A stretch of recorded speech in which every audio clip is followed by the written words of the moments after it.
What if I ask you the total amount of aid given by the United States to Ukraine since the start of the war?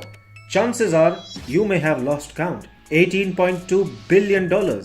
That's what Washington has given, no strings attached, to help Kyiv fight Russia. President Joe Biden has made it explicitly clear that such unequivocal support for Ukraine will continue till such time the war reaches a conclusion. Mind you, after 9 months of such support, the Biden administration is facing heavy backlash for depleting US reserves at an unsustainable rate. As if that were not enough, Joe Biden has asked for a massive sum to be ratified by American legislators, more than double what it has given to Ukraine so far. But will there be political compulsions tying their hands in light of the US President Joe Biden has requested a whopping $37.7 billion from Congress to support Ukraine. The White House believes such aid is critical to Ukraine's success in the war. But there's a flip side to this. Since nobody knows when the war will end, how long can Washington afford to deplete its own resources? Here's how the breakdown of the proposed aid looks like.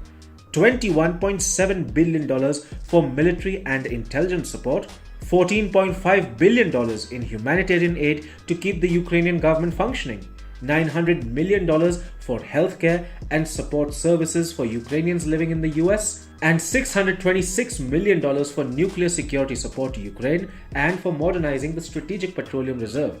Since the war began in February this year, the White House has kept military assistance at the epicenter of the aid.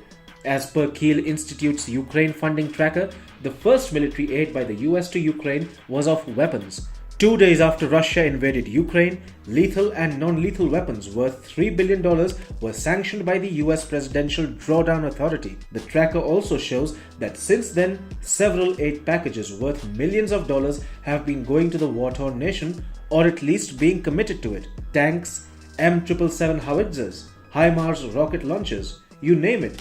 The US has made sure that Kyiv isn't lagging behind in any aspect of countering Putin's Russia.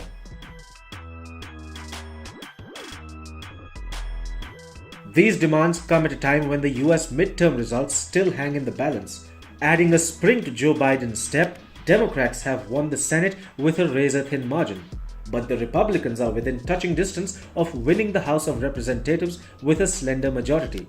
For context, Democrats have won 50 seats in the Senate, with Vice President Kamala Harris's vote being the deciding factor in favor of the Democrats. The Republicans, meanwhile, lead with 217 seats in the lower house compared to the Democrats' 208. The Republicans, for quite some time now, have been staunchly opposing blank checks to Ukraine. Republicans controlling the lower house would make it difficult for Joe Biden to get the aid ratified easily. And it's a huge amount we're talking about. $37 billion are no joke.